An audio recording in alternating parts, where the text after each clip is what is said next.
علیکم ورحمۃ اللہ وبرکاتہ حامد و مصلی و مسلمہ اما بعد۔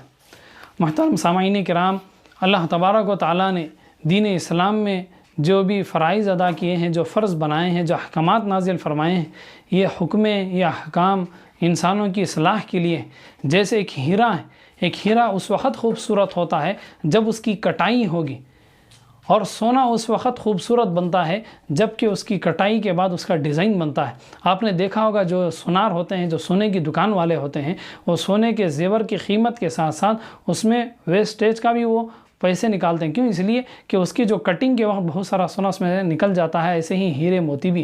یعنی وہ کٹنے کے بعد ہی اس کا ڈیزائن بنتا ہے، اس کی خوبصورتی آتی ہے۔ ایسی اللہ تعالیٰ انسانوں پر جو کبھی تکلیف دیتے ہیں، یا کبھی انسانوں پر مصیبتیں آتی ہیں، پریشانیاں آتی ہیں، یا پھر اللہ تعالیٰ انسانوں کو صدقہ دینے کے بارے میں بتاتے ہیں، خیرات کا حکم دے رہے ہیں، زکوٰۃ جو نکالتے ہیں، یہ سب اصل میں انسان کی کٹنگ ہو رہی ہے۔ ایک انسان کے اندر ہیرے کا ڈیزائن بن رہا ہے، سونے کی خوبصورت جو ڈیزائننگ ہوتی ہے، اس طرح انسان کی ایک ڈیزائننگ ہوتی ہے۔ جیسے آپ نے دیکھا ہوگا پارک کے اندر، یہ بہت سارے جو پارک ہوتے ہیں، وہاں پر جو پودے ہوتے ہیں، جو درخت ہوتے ہیں، کتنے خوبصورت ہیں، گولائی کی شکل میں، جانوروں کی شکل میں، کسی طرح ہوتے ہیں، چارہ ہوتا ہے۔ جب اس کی کٹائی ہونے کے بعد وہ پارک بڑا خوبصورت بن جاتا ہے، وہ بڑے پیارے پیارے درخت لگتے ہیں۔ ایسے ہی اللہ تعالیٰ انسانوں کی شخصیت کو، ان کی فطرت کو خوبصورت بنانے کے لیے اللہ تعالیٰ انسانوں سے زکوٰۃ نکالتے ہیں، خیرات نکالتے ہیں، انسانوں سے وہ خیرات کا حکم دیتے ہیں کہ وہ صدقہ خیرات کریں۔ اور ایسی جو مصیبتیں آتی ہیں، اصل میں یہ انسان کے اندر ایک خوبصورتی پیدا کرتے ہیں، جبکہ لوگ اس پر صبر کریں، اپنے آپ کو سنبھالیں۔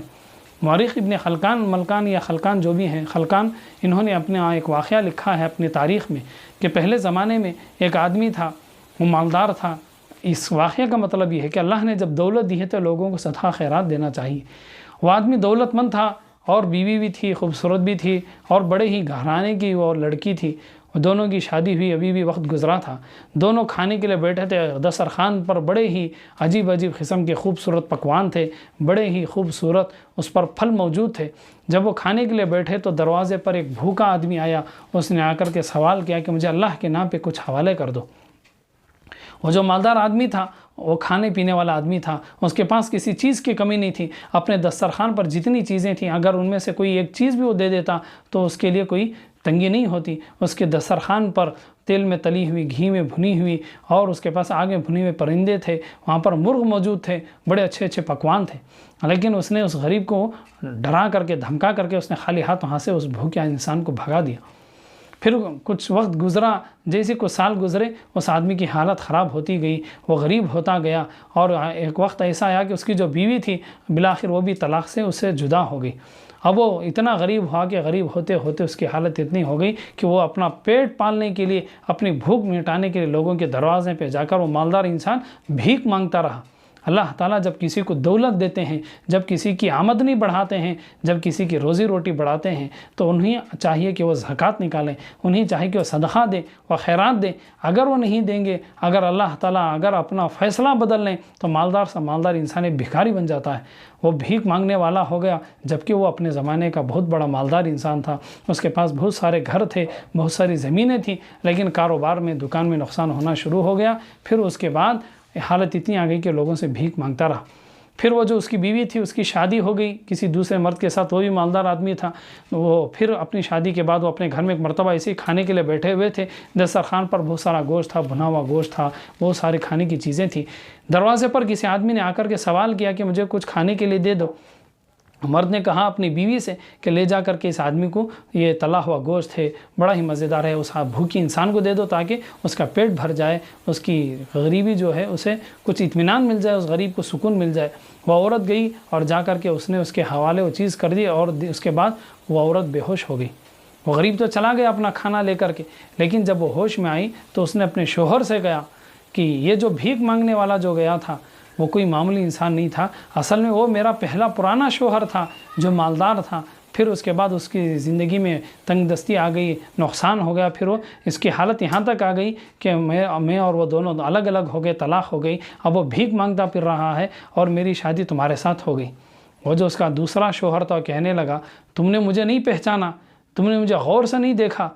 جس وقت تم دونوں کھانا کھا رہے تھے، اور جس وقت تمہارے دروازے پر ایک فقیر ایک آیا تھا، بھوک کی وجہ سے بھکاری آیا تھا، وہ کوئی اور نہیں بلکہ میں خود وہی فقیر تھا،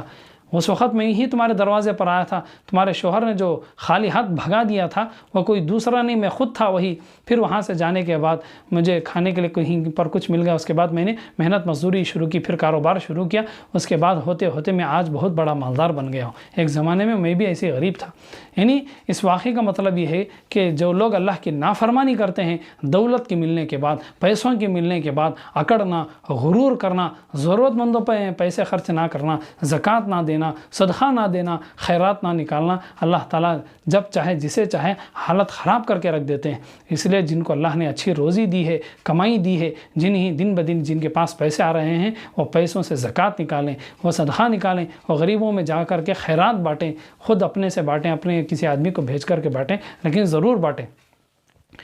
اعلیٰ پر سلام یہ ایک بادشاہ گزرے ہیں سلجوق سلطنت کے، ان کے بیٹے ہیں ملک شاہ، یہ بڑے ہی اچھے انسان تھے۔ وہ ایک مرتبہ شکار کے لیے دریا پر گئے تھے، وہ شکار کرنے کے بعد جب تھک گئے تھے تو وہ دریا کے کنارے بیٹھے ہوئے تھے، دریا کے پاس بڑی ٹھنڈی ٹھنڈی ہوائیں آ رہی تھیں، یہ دریا کے پاس بیٹھے ہوئے، بڑا خوبصورت منظر تھا دریا کے کنارے، بڑے ہی پانی کا منظر، بڑا ہی آس پاس سبزہ تھا، ہریالی تھی، درخت تھے، بڑا ہی خوشنما منظر، بڑا ہی خوبصورت منظر، دریا کے پاس بیٹھے ہوئے تھے۔ ان کے جو سپاہی تھے وہ ادھر ادھر پھیل گئے، بادشاہ آرام کر رہے ہیں، انہوں نے دیکھا کہ ایک گائے دریا کے پاس ہے، انہوں نے اسے لے جا کر کے ذبح کیا، اسے انہوں نے بھون کر کے کھانا شروع کر دیا۔ کچھ دیر بعد ایک عورت، بوڑھی عورت آئی، اس نے دیکھا کہ اس کی گائے کو یہ سپاہی کاٹ کر کے بھون کر کے کباب بنا کے کھا رہے ہیں۔ وہ جا کر کے دریا کے پاس جو پل تھا وہاں پر بڑی پل یعنی کہ برج جو تھا دریا کے اوپر سے جانے کا، دریا کو پار کرنے کا، وہاں پر جا کر بیٹھ گئی۔ جیسے ہی ملک شاہ بادشاہ وہاں پر گزر رہے تھے، وہ بوڑھی عورت آئی اور آ کر کے بادشاہ کے گھوڑے کی جو لگام تھی، رسی تھی، اسے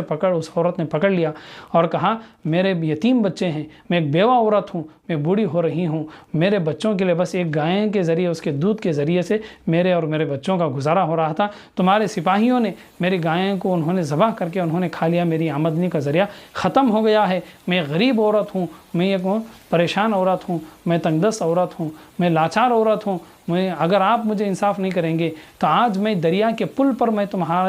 تمہیں یہ سوال کر رہی ہوں، اگر تم میرا حساب نہیں کرو گے تو کل میں قیامت کے دن پل صراط پر تمہارا اللہ کے سامنے حساب پوچھوں گی۔ وہ جو بادشاہ تھے وہ فوراً گھوڑے سے زمین پر اترے اور کہنے لگے کہ اس عورت کو ایک کے بدلے 70 گائیں دے دو۔ وہ عورت خوش ہوئی اور چلی گئی۔ بادشاہ نے جتنے سپاہیوں نے اس کی گائیں وہ ذبح کر کے وہ کھا گئے تھے، ان سب کو اٹھا کر کے جیل میں ڈال دیا کہ کسی غریب کا مال اس طرح سے تم کھاؤ گے تو ان کی غریب کی زندگی کیسے چلے گی۔ پھر اس کے بعد کچھ سالوں بعد وہ جو بادشاہ تھے سلجوق سلطنت کے ملک شاہ، ان کا انتقال ہو گیا۔ اب وہ جو بوڑھی عورت تھی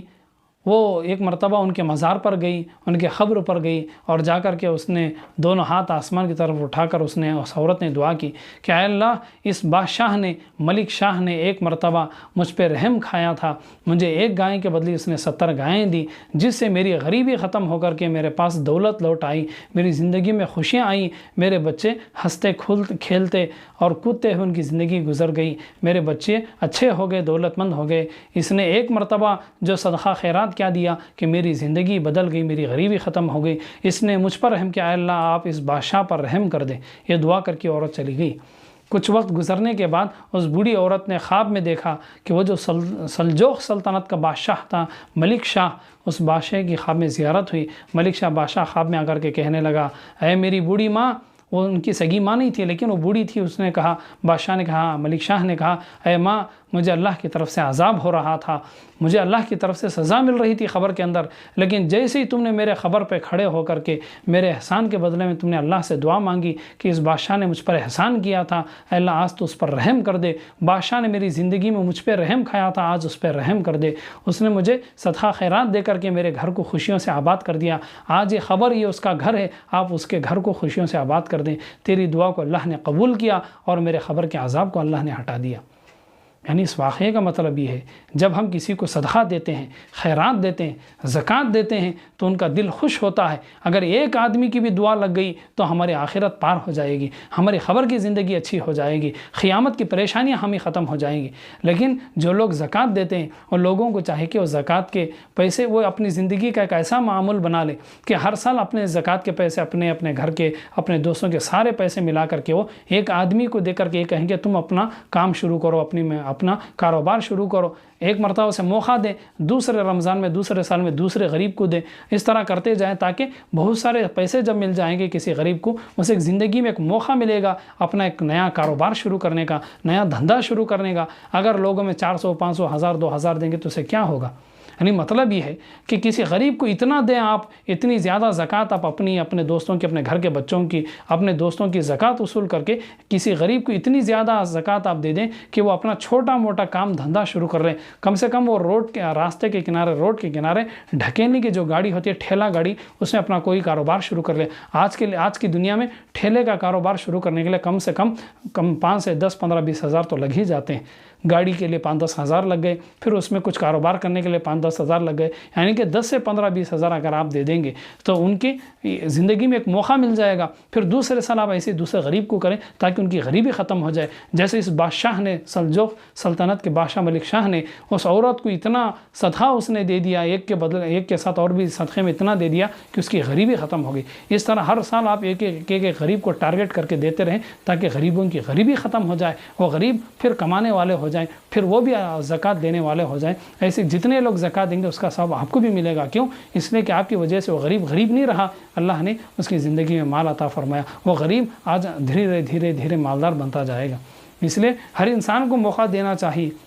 ایک سال آپ غریب کو دیں، دوسرے سال دوسرے کو دیں، ایسے ہر ایک کو ایک موقع دیتے جائیں، آپ کی زکوٰۃ بھی ادا ہوگی اور غریب کو اپنا نیا کاروبار شروع کرنے کے لیے آج کے لحاظ سے 10 15 20 ہزار جو ہوں گے، ایک گاڑی، ٹھیلے کی گاڑی ہو جو بھی ہو اس کے ساتھ وہ، یا پھر چھوٹی سی گاڑی لے کر کے 10 15 ہزار میں کوئی گاڑی لیں، اس کے ساتھ کوئی سامان لے کر کے وہ گھوم پھر کر کے اپنا کام دھندا شروع کر لیں۔ تو بہرحال ساری ویڈیو کا خلاصہ یہ ہے کہ اللہ نے جو زکوٰۃ کا حکم دیا ہے وہ اس لیے دیا ہے کہ غریبوں کی غریبی ختم ہو جائے، غریبوں کے گھر میں خوشیاں آباد ہو جائیں، غریب بھی مالدار بننے لگیں، وہ پھر زکوٰۃ دینے لگیں، پھر اس کے بعد کے غریب پھر وہ بھی غریبی ان کی ختم ہو۔ اس طرح اللہ تعالیٰ نے یہ چکر بنایا ہے۔ یہ اللہ کا قانون کوئی معمولی قانون نہیں ہے، یہ دنیا کو بدلنے کا قانون ہے، انسانوں کی زندگیاں بدلنے کا قانون ہے۔ اللہ تعالیٰ سے دعا، اللہ تعالیٰ نے جن لوگوں کو زکوٰۃ دی ہے وہ لوگ ایسے غریبوں کو اپنے گھر کی سارے لوگوں کی زکوٰۃ ملا کر کے دیں تاکہ وہ غریب بھی ایک آنے والے وقت میں مالدار بن کر کے وہ بھی دوسروں کو زکوٰۃ دینے والے بن جائیں۔ آپ حضرات ایسے دین اسلام کو جاننے کے لیے ہمارے چینل 95 اسلام کو سبسکرائب کریں، لائک کریں، شیئر کریں۔